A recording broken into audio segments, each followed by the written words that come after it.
SBI में तेजी की बात करी, कल बहुत दिनों बाद पीएसयू बैंकिंग इंडेक्स भी गजब का आउट परफॉर्मेंस डिलीवर कर रहा था।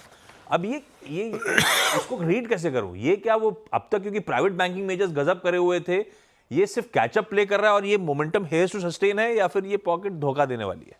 देखिए, बड़ा सवाल है ये और इसका जवाब मेरे पास अभी है नहीं, लेकिन सवाल इंटरेस्टिंग है ये कि ये पीएसयू बैंक्स हैं, इसमें ये जो रैली है ये रैली सस्टेनेबल है या धोखा है, ये इंपॉर्टेंट है।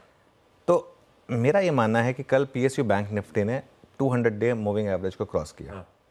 ठीक है, टेक्निकल चार्ट रख दीजिए स्क्रीन पर। तो 200 डे मूविंग एवरेज क्रॉस किया पीएसयू बैंक्स ने। नॉर्मली मेरा ये मानना होता है कि जब आप 200 डे मूविंग एवरेज को टेस्ट करते हैं और अगर सक्सेसफुली उसको टेस्ट कर लेते हैं तो वो रैली आती है उसमें। लेकिन ये इंडेक्स अभी भी टेक्निकली वीक है क्योंकि इसमें अभी भी आपको थोड़ा सा मूव्स की ज़रूरत है। अब कल पीएसयू 4 महीने से अंडर परफॉर्मेंस चल रही है पीएसयू बैंक निफ्टी में, तो हो सकता है कि तैयारी हो रही हो। अब बड़ा सवाल ये है कि पीएनबी को क्यूआईपी की क्या ज़रूरत है?